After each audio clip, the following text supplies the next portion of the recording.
गोटे पटे ठिया रामंकर भलु मर्कट बाहिनी आ गोटे पटे रावणर विशाल राक्षस बाहिनी चलो युद्ध केमिति युद्ध हम भंज लिखिले कहले से विशारद महाद्रुम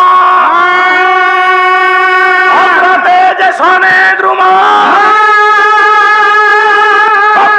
पूर्व संग्राम श्रीराम बाजी अयुत नियुत गज लक्ष्य शत कोटिपति हते कबंध नाचे बिलसिले बिलसिले बिलसिले बिलसिले व्यवस्थित रे कबंध कोटि बहिरे रे कारगिरे चर कोटि संख्या रे कोटि संख्या रे बहिरे रे कारगिरे चर कोटि संख्या रे कोटि संख्या रे श्रीरामर धनुर एक इटिणी श्रीरामर धनुर एक इटिणी मुन्ना भंज लिखिले कवि सम्राट क्या शुणु लंकारे केते सैन्य रावण युद्ध ने मरिथिले केते मरिथिले शुणु विशारद महाद्रुम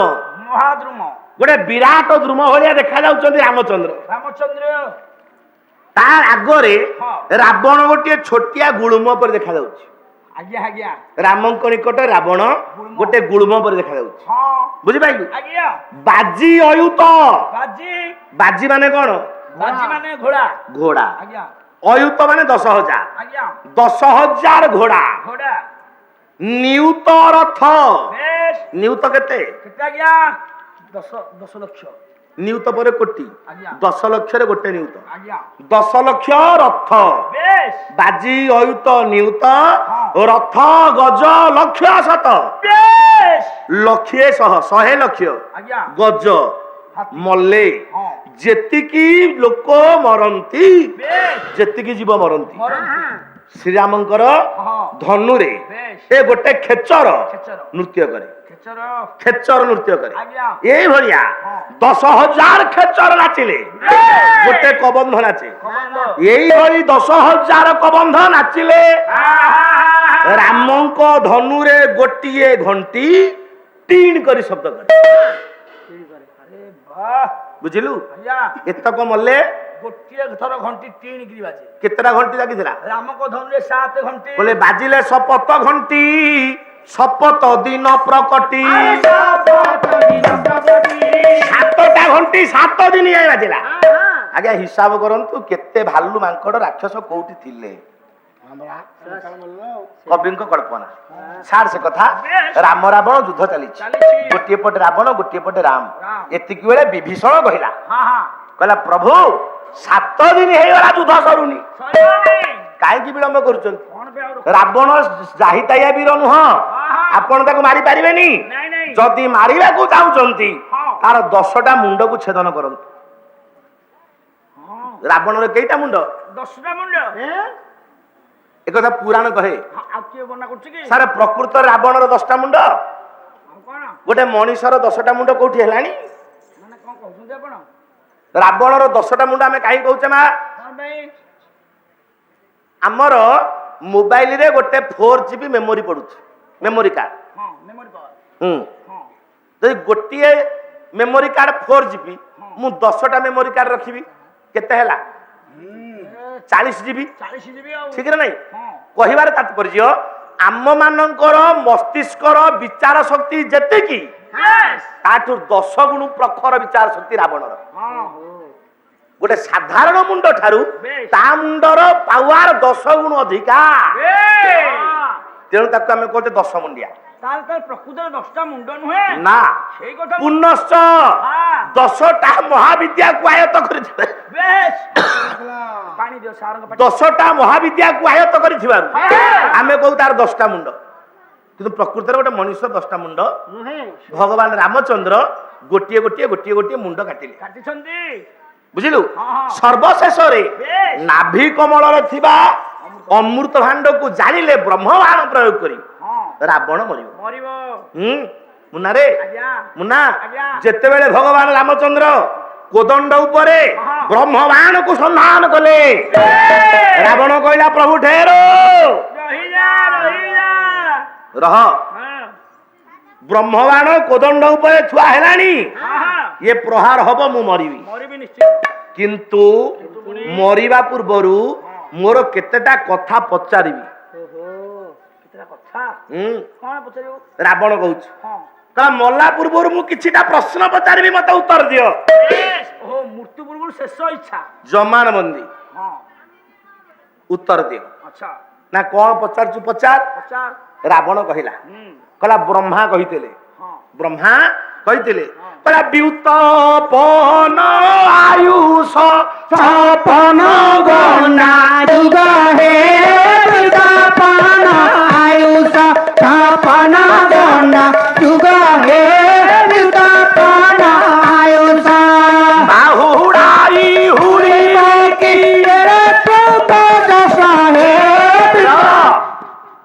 ସାରେ ବ୍ରହ୍ମା ବର ଦେଇଥିଲେ କେତେ 56 ଘଣ୍ଟା 56 ଗଣ୍ଡା ଯୁଗ ମୁଁ ପୂର୍ବରୁ ଏ କଥା କହିଛି କହିଛନ୍ତି ବର୍ତ୍ତିବୁ ଯୁଗ 56 ଗଣ୍ଡା ବିଖ୍ୟାତ ହେବ ଜଗତେ ଖଣ୍ଡା ସୀତାହରଣ ନିଶ୍ଚୟ ମରଣ ଏକଥା ଜାଣ ବ୍ରହ୍ମା କହିଛନ୍ତି ଆଜ୍ଞା ଆଜ୍ଞା 56 ଗଣ୍ଡା ଯୁଗ ପରମାୟୁ ବ୍ରହ୍ମା ବର ବେଶ ଭୋଗ କରିଛି କେତେ 14 ଘଣ୍ଟା 14 ଗଣ୍ଡା ବାକି ରହିଲା କେତେ 42 ଘଣ୍ଟା 42 ଗଣ୍ଡା ଯୁଗ ଆହୁରି ବାକି ଅଛି ହଁ ପ୍ରଭୁ ଆପଣ ମତେ ମାରିଦେବେ ହଁ ମୋର ସ୍ୱାଭାବିକ ମୃତ୍ୟୁ ଏ ନୁହଁ ଆଉ এটা ଆକ୍ସିଡେଣ୍ଟାଲ ଡେଥ୍ ଅକସ୍ମାତ ମୃତ୍ୟୁ ଅକସ୍ମାତ ମୃତ୍ୟୁ ଦେଖିଲ ଏଇଟା ମୋର ବାସ୍ତବ ମୃତ୍ୟୁ ନୁହଁ ନା ନା 56 ଗଣ୍ଡା ଯୁଗ ମୁଁ ବର ପାଇଛି 14 ଗଣ୍ଡା ଯୁଗ ଭୋଗ କରିଛି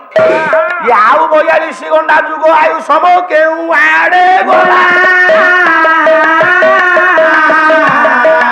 ଏହି କଥା ଗୋଟି ମନରେ ମୋର ସନ୍ଦେହ ହୋଇଲା କହିଲା ପ୍ରଭୁ ହଁ ହଁ 42 ଗଣ୍ଡା ଯୁଗ ଆହୁରି ବାକି ଅଛି ସେ କୁଆଡେ ଗଲା 14 ଘଣ୍ଟା ଭୋଗ କରୁଛି ଆଉ 42 ଘଣ୍ଟା କଣ ମୁଁ ପ୍ରେତ ହୋଇ ବୁଲିବି ବ୍ରହ୍ମାଙ୍କ ବର ତ ଭୁଲ ହବନି ନା ନା ବ୍ରହ୍ମାଙ୍କ ବର କଣ ମିଛ ଯାଇଲ ତାହେଲେ ଆଉ ଯୋଉ 42 ଘଣ୍ଟା ବାକି ଅଛି ମୁଁ ନିର୍ବାଣ ମୁକ୍ତି ପାଇବି ନା ପ୍ରେତ ଜନିରେ ବୁଲିବି ମତେ ଉତ୍ତର ଦିଅନ୍ତୁ ମୋ ପରମାୟୁ ଗଲା କୁଆଡେ ମାଇଲାରେ ସାମିଆ ବ୍ରହ୍ମାଙ୍କ ବର ମିଛ ନା ସତ ବଜ୍ର ପଇଲା ରାମଙ୍କ ମୁଣ୍ଡରେ ଆଉ ରାମଚନ୍ଦ୍ର କହିଲେ କହିଲେ ରାବଣ ପ୍ରଭୁ ରାବଣ ପ୍ରଭୁ 56 ଘଣ୍ଟା ଯୁଗ ପରମାୟୁ ପାଇଥିଲୁ ହଁ ପ୍ରଭୁ କିନ୍ତୁ ଆଉ ନାହିଁ କାହିଁକି କୁଆଡେ ଗଲା ଆୟୁଷ ହାନି ହେଇଛି ମୋ ଆୟୁଷ ହାନି ହେଇଛି କେମିତି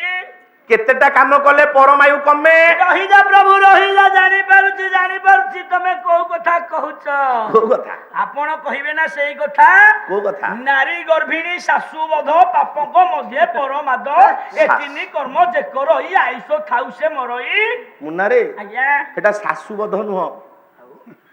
ଶଶା ବଧ ଶଶା ଏଇଟା କଣ କିଛି ଲୋକ ଅପଭ୍ରଂଶ କରିକି ଶିଶୁ ବୋଲି କହନ୍ତି କିନ୍ତୁ ଭାଗବତ ଲେଖା ହେଇଛି ଶଶା ନାରୀ ଗର୍ଭିଣୀ ଶଶାବଦ୍ଧ ପାପଙ୍କ ମଧ୍ୟରେ ପରମାଦ ଏ ତିନି କର୍ମ ଯେ କରନ୍ତି ଆୟୁଷ ଥାଉ ସେ ଏଇ କଥା କହିବେ ନା ପ୍ରଭୁ ସେ କଥା ମୁଁ କହିବାକୁ ଚାହୁଁନି ଆଉ କୋଉ କଥା କହିବାକୁ ଚାହୁଁଛ ତୋ ପରମାୟୁ କମିଛି ଜାଣିବାକୁ ଚାହୁଁଛୁ ମୁଁ ଜାଣିବାକୁ ଚାହେଁ କେମିତି କମିଛି ମା ମନେ ରଖ ହଁ ଏଇଟା ହଉଛି ପାଲାର ନିର୍ଯାସ କଥା ଶେଷ କଥା ଉପସଂହାର ହଁ ଜୀବନରେ ଏ 6ଟା କାମ କରିବେ ନାହିଁ ନା ସାର୍ ମନେ ରଖନ୍ତୁ ହଁ ହଁ ଜୀବନରେ ଏ 6ଟା କାମ କେବେ କରିବେନି ଯଦି କରିବେ 80 ବର୍ଷ ପରମାୟୁ ଥିଲେ 8 ବର୍ଷରେ ଯିବ ଦେଖିଆ କଣ ଭତ୍ତା ପାଇପାରିବନି ଭତ୍ତା ତ ତୁ ଅନେଇଥା କଣ 1000 ଟଙ୍କା ହେଲାଣି କି ଶୁଣୁ ଆଜ୍ଞା 6ଟା କାମ ଦେଖିବା ଯିଏ କରେ ତା ପରମାୟୁ କମେ ହଁ କଣ କଣ ଦେଖିବା କହିଲେ ଅଗ୍ନି ଦୋ ଗରଦ ଶୈବ ଶସ୍ତ୍ର ପାଣି ଧନା ବହ କ୍ଷେତ୍ର ଦ୍ୱାରା ବହାରିଚ ସର ଏତେ ହାତ ତାଇ ନହ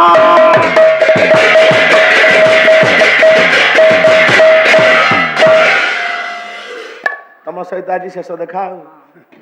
ପୁଣି ଆଗକୁ ଭେଟ ହବା କାଲି ତ ସିଏ ଦିନ ଆମେ ଯିବା ଆଉ ଏଁ? କାଲି ସିଏ ଆମେ ରହିବା ଆକୁ ବିଦା କରିବା ରହ କାଲି ସେ ସବୁ ଚାଲିଯିବେ ନା ବଡେ ଆଜ୍ଞା ଭାଇନାଙ୍କର ମୋର ମାନେ ବର୍ଷକରେ ନିହାତି 5-7 ଜାଗା ଭେଟ ହବା କଥା ହଉଛି ଆଉ ପାଲାଟେ ବି ସେମିତି ହଉଛି। ନାଇଁ ଆଜ୍ଞା ମୋର ବେଶୀ ରାଗ କଣ ମୋର ବେଶୀ ବାବୁଲା ଭାଇ ଉପରେ ରାଗ ଏଠି ଆସିଲାଣି ପଛରୁ ବାବୁଲା ଭାଇ ଭଲ ଅଛ ବସ। ପରେ ଆଜ୍ଞା 6ଟା କାମ କଲେ ଆଜ୍ଞା ପରମାୟୁ କମେ। ବେଶ ରାବଣକୁ ଭଗବାନ ରାମ କହିଲେ ହଁ କହିଲେ, ରାବଣ ପ୍ରଭୁ ପ୍ରଥମ କାମ କରିଛୁ ଅଗ୍ନି ଦୋ। ମାନେ ସାର୍ ଅଗ୍ନି ଦୋ ମାନେ କଣ? ଯେଉଁ ଲୋକ ପର ଘରେ ନିଆଁ ଲଗାଏ ଯେଡେ ବଡ ଶତ୍ରୁ ହଉ ହଁ ଘରେ ନିଆଁ ଲଗେଇବୁନି, ତା କଳେଇରେ ନିଆଁ ଲଗେଇ କଳେଇ ଗଦାରେ ନିଆଁ ଲଗେଇବୁନି, ପାଳ ଗଦାରେ ନିଆଁ ଲଗେଇବୁନି, ମୁଗ ଗଦାରେ ନିଆଁ ଲଗେଇବୁନି। ପର ଧନରେ ଯିଏ ନିଆଁ ଲଗାଏ ତା ପରମାୟୁ କମେ। ତେବେ ପ୍ରଭୁ କହୁଛ ମୁଁ ପର ଘରେ ନିଆଁ ଲଗେଇଛି ଲଗେଇଛୁ ପ୍ରଭୁ ମୁଁ ହଉଛି ରାଜା ମୁଁ ଏ ନଟକୁଠିଆ କାମ ମତେ ଜଣା ନାହିଁ ଆଜ୍ଞା ରାବଣ ନିଆଁ ଲଗେଇନି କୋଉଠି ଲଗେଇଛି କାହା ଘରେ ଲଗେଇଛି? ମଉସା କାହା ଘରେ ଲଗେଇଛି? କହିଲା ରବି ଅସ୍ତେ ସନ୍ଧ୍ୟା ହେଲା ପ୍ରଭାତ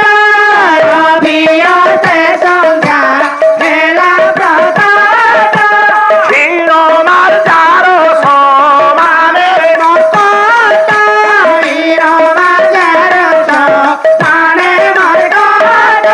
ଧେନୁମାନଙ୍କ ସଙ୍ଗରେ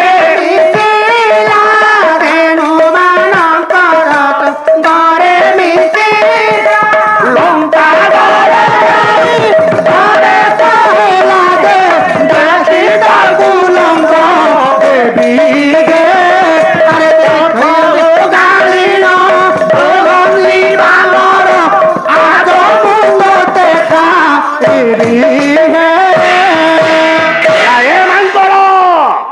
ଆଜି ତତେ ଖାଇବି।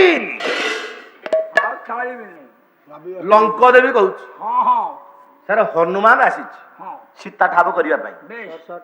ପହଞ୍ଚିଲା ଅଶୋକ ବାଟିକାରେ, ହଁ ସୀତା ଠାବ କଲା, ହଁ ମଧୁବନ ଭାଙ୍ଗିଲା, ଅକ୍ଷୟ କୁମାରକୁ ମାରିଲା। ରାବଣ ପୁଅ ଇନ୍ଦ୍ରଜିତ ତାକୁ ନାଗ ଭାଷାରେ ବନ୍ଧନ କଲା ବନ୍ଧନ କଲା। ହଁ ରାବଣ ପଚାରିଲା, ଆରେ ହନୁ ମରିବୁ କେମିତି? ମୋ ଲାଞ୍ଜରେ ଯିଏ ନିଆଁ ଲଗେଇବ ହନୁମାନ ଲାଞ୍ଜରେ କପଡା ଗୁଡେଇ ନିଆଁ ଲଗେଇଲା ରାବଣ। ହଁ ସାରେ ଠିକ ନା ଭୁଲ? ଠିକ ରାବଣ ନିଆଁ ଲଗେଇଲା। ଆଚ୍ଛା ଯଦି ନିଆଁ ଲଗେଇଲୁ ସେ ତ ମାଙ୍କଡ ତା ପ୍ରକୃତି ସେ ଡେଇଁବ। ସେ ଡେଇଁଲା ମୁହୂର୍ତ୍ତକ ଭିତରେ ଲଙ୍କା ଗୋଟାକ ଯାକ ଜାଳି ପୋଡି ଧ୍ୱଂସ କରିଦେଲା ଭସ୍ମ ହେଲା। ହଁ ଦାଇ କିଏ? ମୁଖ୍ୟ ସ୍ୱାମୀ ସାର୍ ଦାଇ ହନୁମାନ। ନା ଯଦି ରାବଣ ନିଆଁ ଲଗେଇ ନଥାନ୍ତା ଲଙ୍କା କାହିଁକି ପଡିଥାନ୍ତା? ବେଶ ରାବଣ ପର ଘରେ ନିଆଁ ଲଗେଇକି ଧ୍ୱଂସ କରିଛୁ, ତେଣୁ ତ ପରମାୟୁ କମିଛି। କାରଣ ନମ୍ବର 1 ଏଇ ଗୋଟିକ କରିଛି ପ୍ରଭୁ 6ଟା ଯାକ କରିଛୁ ଆଉ 5ଟା କରିନି ସବୁ ଯାକ ତୋର ଛନ୍ଦ ନା ଡେରି ହେଲାଣି ଭାଇମାନେ ଆସିଲେଣି। ଅଗ୍ନି ଦୋ ପର ଘରେ ନିଆଁ ଲଗେଇଛୁ, ହଁ ଗରଦ ଭରତ ବିଷ ଦେଇଛୁ, କାହାକୁ କାହାକୁ ବିଷ ଦେଇଛୁ, କେତେବେଳେ? କେତେବେଳେ ଦେଇଛୁ ମନେ ପକା। କୋଉଦିନ? ତୋ ପୁଅ ଇନ୍ଦ୍ରଜିତ ବେଶ ନିକୁମ୍ଭିଲା ବଟ ତଳେ ଯେତେବେଳେ ବିଜୟ ରଥ ପାଇବା ପାଇଁ ତପସ୍ୟା କରୁଥିଲା, ତୁ ରାବଣ କଣ କରିଛୁ? ତାକୁ ଦେଇଥିଲି ପଇଡ଼ ପାଣି ବିଷ ଦେଇନୁ। ଭଞ୍ଜ ଲେଖିଛନ୍ତି ଆଜ୍ଞା, କହିଲା ବିଚକ୍ଷଣ ଲକ୍ଷ୍ମଣ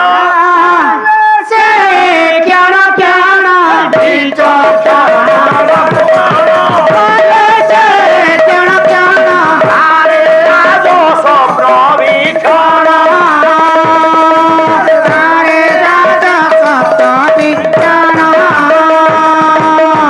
ବେଶକେ ସଲଙ୍କେଶ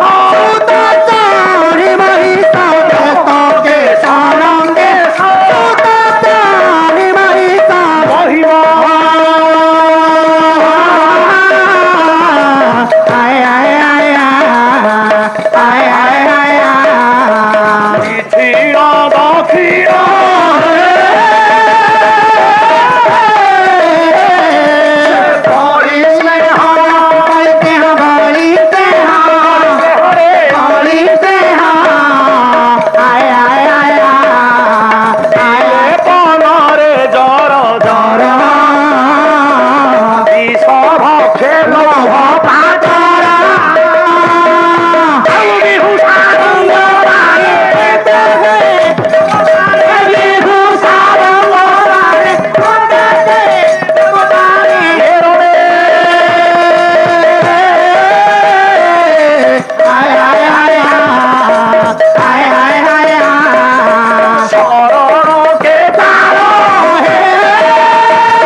বিচক্ষণ লক্ষ্মণ বলে সে ক্ষণ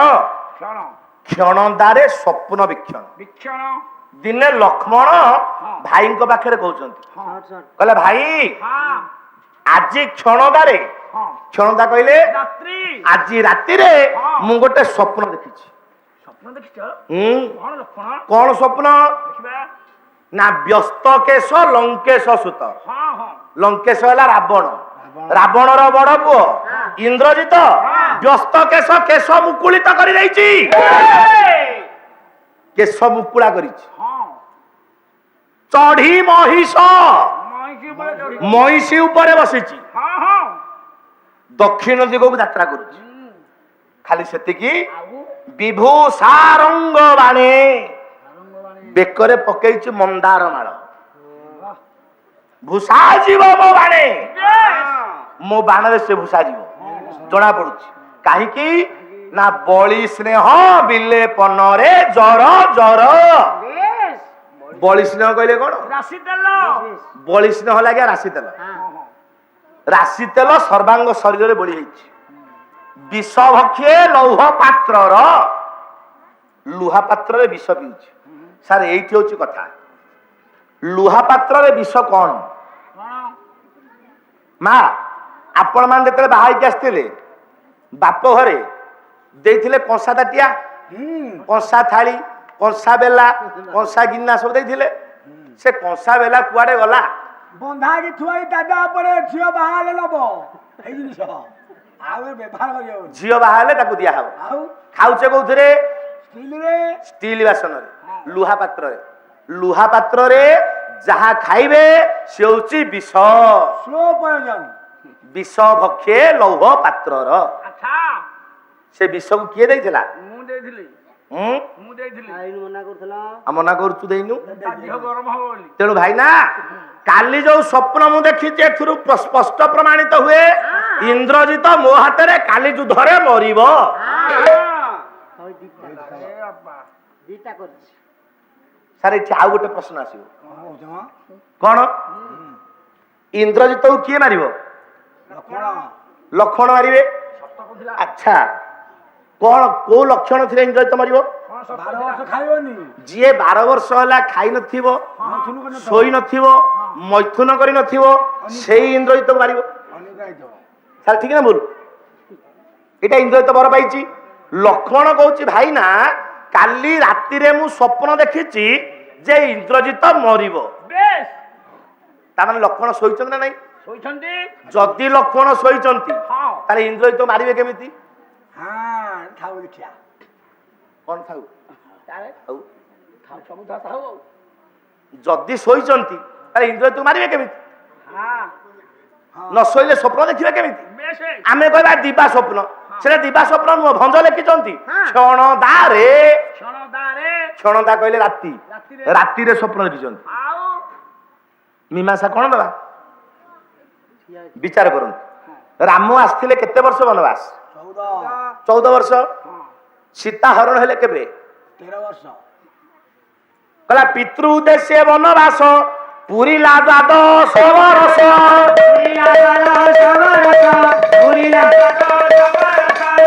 12 ବର୍ଷ ଅତିକ୍ରମ ହେଇଗଲା ରାବଣ ଚୋରି କରିକି ସୀତାଙ୍କୁ ନେଇଛି ମାତ୍ର 14 ମାସ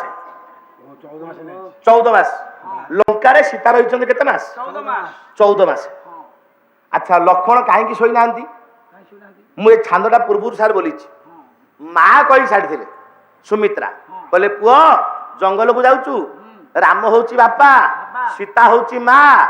ବଧୁ ଯାଉଛି ସଙ୍ଗେ ସୀତା ଯାଉଛି ଅଯୋଧ୍ୟାର କୂଳ ବଧୁ ବେଶ ଜଙ୍ଗଲରେ ମାୟାବୀ ରାକ୍ଷସ ମାନେ ଅଛନ୍ତି ହଁ ରାତିରେ ଶୋଇବୁନି ନା ମା କଥାକୁ ମାନି ଲକ୍ଷ୍ମଣ ଶୋଇନାହାନ୍ତି ସାର୍ ସୀତା ହରଣ ହେଲା ପରେ ଲକ୍ଷ୍ମଣ ଆଉ କାହାକୁ ଜଗିବେ ଶୋଇଲେ କାହାକୁ ଜଗିବେ ସୀତା ତ ହରଣ ହେଲା ରାବଣ ନେଇକି ଚାଲିଗଲା ଆଉ ଶୋଇବାରେ କିଛି ଅସୁବିଧା ଅଛି ନା ସେତେବେଳକୁ 12 ବର୍ଷ ପୂରଣ ହେଇ ସାରିଛି ସାରିଛି ଦେଖିଲ ତେଣୁ ଇନ୍ଦ୍ରଜିତକୁ ମାରିବାରେ କିଛି ଅସୁବିଧା ନାହିଁ ବୁଝିଲା ଆଜ୍ଞା। ଅଗ୍ନିଦୋ ପର ଘରେ ନିଆଁ ଲଗେଇଛି ରାବଣ ହନୁମାନ ଲାଞ୍ଜରେ ନିଆଁ ଲଗେଇଲା ହନୁମାନ ପଡିଲା ପର ଘରେ ନିଆଁ ଲଗେଇଥିବାରୁ ପରମାୟୁ କମିଲା କମିଲା ଗରଦ ଇନ୍ଦ୍ରଜିତକୁ ବିଷ ଦେଇଛି ଲୁହା ପାତ୍ରରେ ପଇଡ ପାଣି ହଁ ହଁ ସ୍ଲୋ ପଇଲା ଲୁହା ପାତ୍ରରେ ପଇଡ ପାଣି ବିଷ ହଁ ହଁ ମା ଦେବେନି କାହାକୁ ନାଇଁ ନାଇଁ ଷ୍ଟିଲ ଗ୍ଲାସରେ ନଡ଼ିଆ ପାଣି ପଇଡ଼ ପାଣି କାହାକୁ ଦେବେନି ସ୍ଲୋ ପଏଜନ ଆସ୍ତେ ଆସ୍ତେ ଆସ୍ତେ ଆସ୍ତେ ପରମାୟୁ କମିଯିବ ଏମିତି ବୁଝିଲା ଶାଶୁକୁ ବି ଦବନି ଅଗ୍ନିଦ ଗର ଦର୍ଶଇବ ଶସ୍ତ୍ର ପାଣି ଶାସ୍ତ୍ର ପାଣି ଯିଏ ଯୋଉମାନେ ହାତରେ ଅହରହ ଛୁରୀ ଭୁଜାଲି ବନ୍ଧୁକ ଦେଖେଇ ବୁଲନ୍ତି କଥା କଥାକେ ବନ୍ଧୁକରେ କଥାବାର୍ତ୍ତା ଅସ୍ତ୍ର ଦେଖାନ୍ତି ସାରେ ସେଗୁଡ଼ା ବେଶୀ ଦିନ ବଞ୍ଚିବେନି ଆମର ନିଜେ ମରିବେ କେନ୍ଦ୍ରାପଡ଼ାରେ ଟେଟୋ ହାଇଦର ଗ୍ୟାଙ୍ଗ ହଁ କେତେ ବର୍ଷ 60 ଯାଉଛନ୍ତି କିଏ ପୋଲିସ ଗୁଳିରେ ମରୁଛି କିଏ ଗ୍ୟାଙ୍ଗୱାରରେ ମରୁଛି କିଏ କୋଉଠି ମରୁଛି ଏମାନେ ବେଶୀ ଦିନ ବଞ୍ଚିବେ ନାହିଁ ହଁ ଶସ୍ତ୍ର ପାଣି ରାବଣ କଥା କଥାକେ ବାହାର କରୁଛୁ ଚନ୍ଦ୍ରହାସ ଖଡଗ ତେଣୁକରି ପରବାୟୁ କମିଛି 3 କାରଣ ଅଗ୍ନିଦ ଗରଦ ଶୈବ ଶସ୍ତ୍ର ପାଣି ଧନାପହ ପର ଧନ ଯିଏ ଚୋରି କରେ ପରମାୟୁ କମେ ଆଉ ମୁଁ କଣ ଚୋରି କରିଛି ମୁଁ କଣ କହିଲା ଅଦୂରରେ ଅଛି ଦେଖ ପୁଷ୍ପକ ବିମାନ ଦୂରେ ଅଛି ଦେଖ ପୁସ୍ତକ ବିମାନ କହ କହ ରାବଣରେ ତୋର ବାପ ଧନ ଯୋଉ ଯାନରେ ବସି ବୁଲୁଛୁ ପୁଷ୍ପକ ବିମାନ ପୁଷ୍ପକ ବିମାନ ଏଇଟା ତୋର ନାଇଁ ଏଟା ମୋର ନୁହଁ ତୋ ବାପାର ପାନା କଣ ତୋ ଅଜାର ବୋପା ଯାକ ଧରତ କିଏ 7 ପୁରୁଷ ଉଦ୍ଧାର କରିବ ମୋର ଏଠି ଚୋରି କରିକି ଆଣିଛି ହଡପ କରି ଆଣିଛି କୁବେରଙ୍କଠୁ ପରଧନ ଚୋରି କରିଥିବାରୁ ପରମାୟୁ କମିଛି ଆଚ୍ଛା ଅଗ୍ନିଦ ଗରଦ ଶସ୍ତ୍ର ପାଣି ଧନାପହ କ୍ଷେତ୍ର କୌଶଳ କରି ଯୋଉମାନେ ପରର ଜମି ହଡପ କରନ୍ତି ସାର୍ ତାଙ୍କର ଅବସ୍ଥା କଣ ହୁଏ ଆପଣ ମାନେ 6 ମାଣ 8 ଗୁଣ୍ଠୁ ବହି ପଢିଛନ୍ତି ଫକୀରମୋହନ ସେନାପତିଙ୍କର ଆଜ୍ଞା ଆଜ୍ଞା ଯୋଡେ ଚରିତ୍ର ଭଗିଆ ସାରିଆ। ସାରିଆ ଆଉ ଜଣେ ଗୋଟେ ମଙ୍ଗରାଜ ବୁଢା ଜମିଦାର ସାରେ କୌଶଳ କରି 6 ମାଣ 8 ଗୁଣ୍ଠ ଜମି ସିରା ନେଇଗଲା ମଙ୍ଗରାଜ ବୁଢାର କଣ ହେଲା କୁଷ୍ଠ ବ୍ୟାଧିରେ ମଲା କୁଷ୍ଠ ବ୍ୟାଧିରେ ମଲା ବଡ ରୋଗରେ ଯିଏ ପରର ଜମି ହଡପ କରେ ତା ପରମାୟୁ କମେ ତମେ କ୍ଷେତ୍ର ଦାରା ସ୍ତ୍ରୀ ହରଣ ଜାଣିଛି ପରା ସୀତା ହରଣ କଥା ମୁଁ କହୁନି ଆଉ କାହା କଥା କହୁଛ ମୋ ସୀତାଙ୍କୁ ତୁ ହରଣ କରୁଛୁ ମୁଁ ସେ କଥା କହୁନି ଆଉ ପୂର୍ବେ ହଁ କାହାକୁ ହରଣ କରୁଛୁ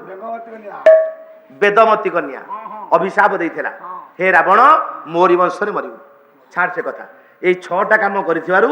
6 ସତା 42 ଗଣ୍ଡା ଯୁଗ ଆୟୁଷ ତୋର କମିଛି କମିଛି ତେଣୁ ପ୍ରସ୍ତୁତ ହେଇଯା ମରିବା ପାଇଁ ଭଗବାନ ରାମଚନ୍ଦ୍ର ବ୍ରହ୍ମବାଣ ମାରିଲେ ରାବଣ ହାତ ଧରିଲା କହିଲା ପ୍ରଭୁ ଗୋଟାଏ ଅନୁରୋଧ ରହିଲା କହିଲା ନେତ୍ରେ ଦେଖୁଥିବି ଦୁର୍ବାଦଳ ଶ୍ୟାମ ଦେଖୁଥିବି ଧ୍ରୁବାଦାଳ ଶ୍ୟାମ ଅନୁଅଧର ଜବାନେତ୍ର ନଥିବ ତହିଁରେ ତୀଳେ ମାତ୍ର କ୍ଷୋଭ ମନ୍ଦ ହାସେ ଓଷ ପୂରିତ ବାହେ ରଘୁନାଥ ହଠତେ ଜୀବ ପ୍ରାଣ ହେ ପ୍ରଭୁ ଯେତେବେଳେ ବ୍ରହ୍ମବାଣ ପ୍ରୟୋଗ କରିବେ ମୋ ଜୀବନର ମୁଁ ଅନ୍ତିମ ମାଗୁଣି ମାଗୁଛି କେତେବେଳେ ଜୀବନ ଛାଡିଲା ବେଳେ ମୋର ଆଖି ବନ୍ଦ ନ ହଉ ମୋ ଆଖି ଖୋଲା ରହିବ ଆପଣଙ୍କର ନବ ଦୁର୍ବାଦଳ କାନ୍ତିକି ମୁଁ ଦର୍ଶନ କରୁଥିବି ଆଶୀର୍ବାଦ ମୁଦ୍ରାରେ 2 ହାତକୁ ଟେକି ମୋତେ ଆଶୀର୍ବାଦ କରୁଥିବେ ମୋ ଆତ୍ମା ପୁରୁଷ ଚାଲିଯିବ ବୈକୁଣ୍ଠ ଅଭିମୁଖେ ଏତିକି କଲ୍ୟାଣ ହଉ ଭଗବାନ ରାମ ତଥାସ୍ତୁ କହିଲେ ବ୍ରହ୍ମବାଣ ପ୍ରୟୋଗ କଲେ ରାବଣ ଦିବ୍ୟ ଗତି ଲାଭ କଲା ମୁନାରେ ବର୍ତ୍ତମାନ ପ୍ରସଙ୍ଗଟି ସରିଗଲା ଶେଷ କରିଦେଲେ ସାର୍ ମାନେ ବସିଛନ୍ତି ଆପଣ ମାନେ ବିଚାର କରିବେ ରାବଣ ଠିକ କରିଛି କେତେ ଭୁଲ କରିଛି କେତେ ଠିକ ତ ସବୁଟା ଠିକ ବାହୁଛି ଆଉ ସୀତାଙ୍କୁ ଚୋରି କରିବା ପଛରେ ରାବଣର କିଛି ମନ୍ଦ ଉଦ୍ଦେଶ୍ୟ ନାହିଁ ନା ନା ଦେଖି କୋଉ କୋଉ କାରଣ ଯୋଗୁ ହଁ ରାବଣ ମଲା କଣ କଣ ଭୁଲ ଆପଣ ଆଗେ ଦେଖନ୍ତୁ ଦକ୍ଷିଣ ଭାରତରେ ରାବଣକୁ ପୂଜା କରାହଉଛି ମନ୍ଦିର ହେଇଯିବା ତାର ମନ୍ଦିର ହେଇଛି ତେଣୁ ରାବଣ ଏକ ମହତ ଚରିତ୍ର ରାବଣ ନଥିଲେ ରାମଚନ୍ଦ୍ର ଆସିନଥାନ୍ତେ ସେଇ ଭଗବାନ ରାମ ଠାକୁର ଅଦ୍ୟ ପବିତ୍ର ଦରବାରରେ ସମସ୍ତଙ୍କ ମଙ୍ଗଳ ବିଧାନ କରନ୍ତୁ ସର୍ବେ ବୋଲ ଆନନ୍ଦେ କବା ସର୍ବେ ବୋଲ ଦିନ ଜନ ଶରଣ ରକ୍ଷଣ ମହାବାହୁ ଦିନ ଜନ ଶରଣ ରକ୍ଷଣ ମହାବାହୁ ଆନନ୍ଦ ସାଗରେ ପ୍ରଭୁ ଦରବାରେ ବଡ କରି ହରି ବୋଲ ହୁଳ ହୁଳି କର ତାଳି ଦିଅ ଏ ବିଶ୍ୱର ଦୁଃଖ ଦୂର ହେଉ।